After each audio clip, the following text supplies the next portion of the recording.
Hey everybody, Scott Burnett here. Welcome back to the channel. Welcome back to the office. We had a nasty cold front come through the last couple of days, drop temperatures, and that's not a good thing for striper fishing. You know, it just gives them lockjaw. So anyway, had a commenter on one of the last videos. His handle on YouTube was Waco Kid. Seemed like a nice enough guy. He was talking about that I'm always using live bait to striper fish, and how I set up a live bait rig when I do that. So I thought today we'd make a video on how I set up a live bait rig, and you know, there's 100 different ways to do it. I don't know if there's an exact right way. I catch a few fish, and it's easy enough to do, and you know, I'm going to show you how I do it. So anyway, and one thing I want to bring up before we get started, my last video I said that we had 73 subscribers at that time. Well, just got through looking and I'm up to 83 now. And I really appreciate everybody subscribing and watching the videos. It's really fun to do, and you know, it's so let's see if we can hit 100. And what I'm thinking about doing is having a giveaway. I'm going to give something away if we hit 100. And I would like to do that. So anyway, we'll talk about that more later if we hit 100. Anyway, let's roll that intro.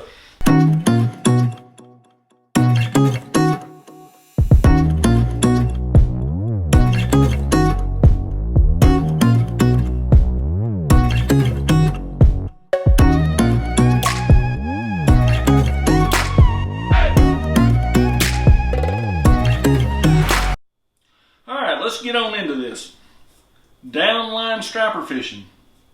So late spring, summer, early fall, fallish, and sometimes in the winter, depending on water temperature, you have a downline bite, which means that you're going to put your bait straight down on top of the fish, anywhere from the depth of your lake, so or river or reservoir, whatever you're looking for.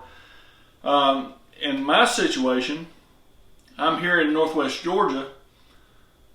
Some of our lakes are extremely deep. I mean, I may be fishing 90 feet deep. Maybe even deeper than that. I may be 110, 115 feet deep. And I've got to put a bait right down on that fish's head and make him bite. You know, you have other ways of doing it, free line, planer board, all kind of stuff. But this is, we're going to talk about the downline. So the way I do it, I have a 7-foot, and let me read the specs on this one. It's a medium light, 7-foot, 6 to 20 pound line, Okuma. It's a CST LB 701 ML. 7 foot. It is, let me get back here. It has an extremely light tip, so when the fish grabs the bait and pulls, it doesn't feel any resistance on the end of that rod. Because a lot of times clear water, timid fish, you know, if they feel any resistance, they're going to let it go and take off. So, and this has worked well for me. I know people use a lot heavier tackle than this. You know, I have gotten mid 20 pound fish in on this, and it's got a lot of backbone, a lot of strength back here. I've got it paired up with a Okuma Magda Pro, and this is a 15 series, and it has a line counter. Let me pull it up here. It has a line counter, star drag, and the normal handle. But it has a clicker, if I can get to it. So when the fish takes the bait, you turn it back on, you hear that. And generally it's screaming out through there.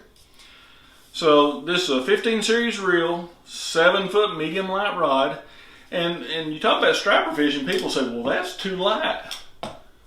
Well, if you go heavy, very rarely are you going to get a bite. I've got this paired up with 15-pound Trilene Big Game.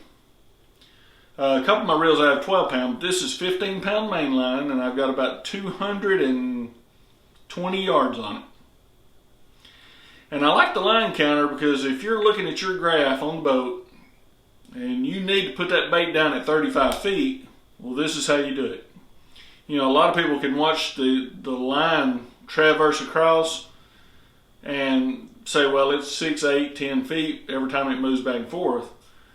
But that's not really accurate enough for me. I want to know if I'm going 55 feet with my bait, it's going to be right there. So anyway, rod, reel, line. And now we're going to talk about the terminal tackle. And when you talk about hooks and sinkers and, I hope I don't knock it off the wall. Hooks, sinkers, swivels, that kind of deal. It's called terminal tackle if you ever have to go buy it. And a lot of times when I'm fishing, I either have a 1 ounce or 2 ounce sinker depending on how much current is moving in the lake. You know, if I don't have any current, I may go down to a 1/2 ounce or 1 ounce. And this is called a trolling sinker. It has a swivel on either end. Hopefully y'all can see that. And this is a 2 ounce model. Here lately we've had a lot of wind, a lot of current, so I've had to use 2 ounce. Because I'm in the lake I fish normally, I'm fishing 35, 55, 70. I mean, the fish have been deep. It's been really cold too. So I'm going to show you how to tie that on. And then we use an octopus style circle, whatever kind of hook you want to call it. That is a number 4 octopus hook. And the bait I've been using has been kind of small here lately, so I've been using a smaller hook, but you can go up to, like when I'm using a bigger trout, I'll go up to like a 3/0 or a 4/0 circle hook. That's a big heavy wire hook. And I keep all my terminal tackle in one of these real neat boxes, rust-proof boxes, and I keep them all labeled. But I've got 1 ounce, 2 ounce, number 4s. I got dogs barking in the background. Can't do anything. I got 1 ounce sinkers, 2 ounce sinkers. I mean, some days we can go as little as a split shot, the one you crimp on there. But keeping your tackle all straight is a neat thing to do, and having a good pair of pliers. These are Bass Pro Shop pliers. Stainless steel. They have a braid cutter. They have plastic handles, so they won't slip out of your hands. They have crimpers for sinkers and swivels and a real grippy needle nose. I'm trying them out right now. I bought them yesterday. So, but anyway, keeping all your tackle and everything, and keeping all your line straight. This is just a Plano box, and I'm gonna have links to everything here on Amazon, Bass Pro, or whatever, wherever you buy it. This is a Plano line box, line spool box, and you put all your leaders in here because I've got monofilament line on here, but the fish can see this in the water, so we use a fluorocarbon leader. And I have anywhere from 8-pound to 20-pound leaders in here. And they got little holes here if you want to bring it out if you're using it a whole lot, if you're breaking off a lot or having to retie. A lot of times you'll have to retie on a real light leader because the fish will get it against its gill or a fin or something. And Lord knows I can't close this. So anyway, I'm going to leave that open right now. Let's go ahead and tie this.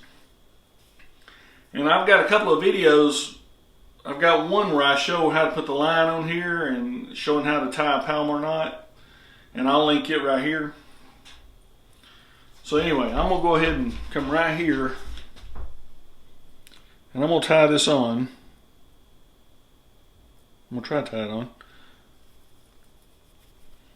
In the wintertime, your hands get really dry and everything. It is really hard to do this. So you tie a normal Palomar knot, bring the sinker back through. I'm gonna wet it. Just put a little spit. I'm gonna try to get back in here.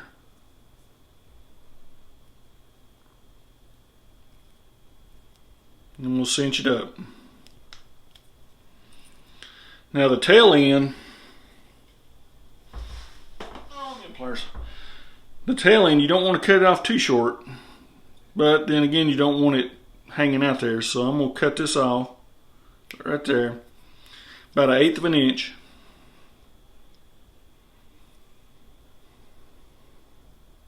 I don't know if y'all can see that or not.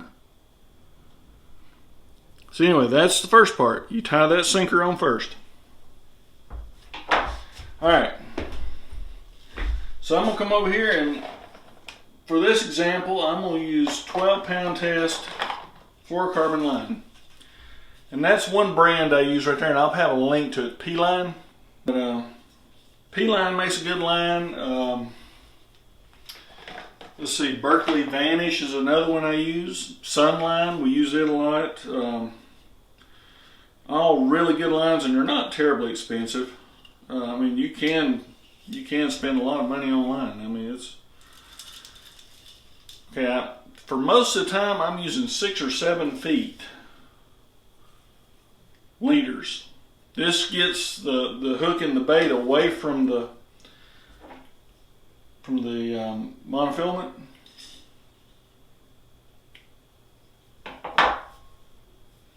I'm going to go ahead and tie the hook on. I'm going to tie the number 4 hook. And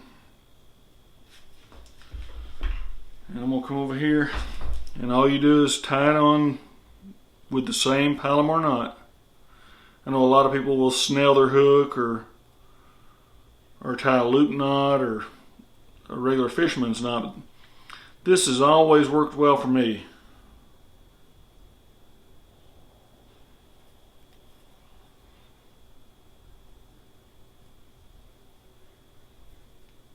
It always works well when my fingers work well.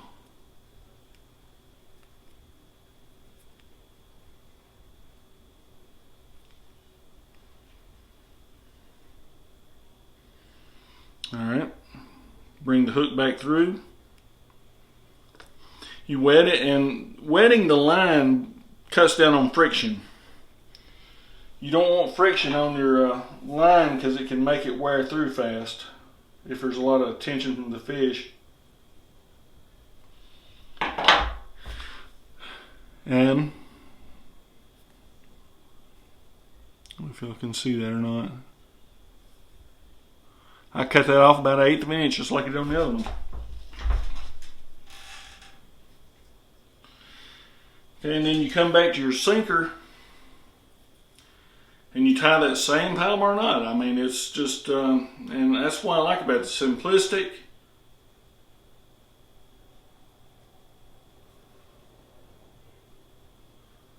Anything I can do, it's easy. I like, because the rest of my life is complicated. So,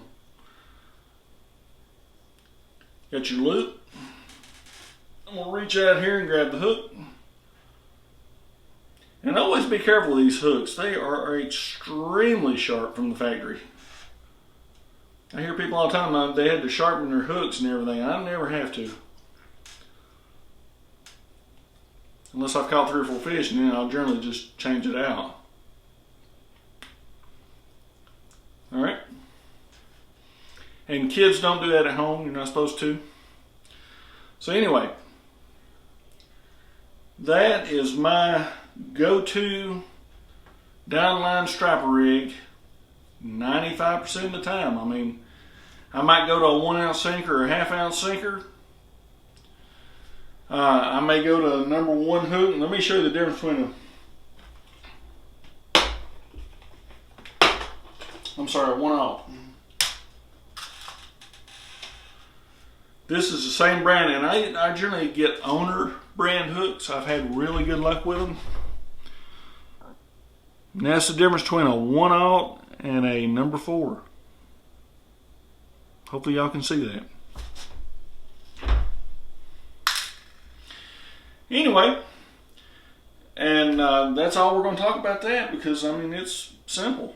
I mean even I can do it. So anyway, appreciate you guys being here. Appreciate you guys watching the videos and subscribing. And hey, let's run those numbers up. Hit that little subscribe button down there. Hit the little bell to be notified when I put a video out. Share it on social media. Share it with all your friends. Instagram, Facebook, I'm on there. So anyway, I don't think I know of anything else to talk about today. Hopefully the weather will straighten up so I can get the boat out. So we got some neat things I've done to the boat, and I've been modifying it a little bit. So anyway, you guys have a blessed day, a blessed weekend. Have a great week coming up, and we'll catch you on the next video. Thanks for watching.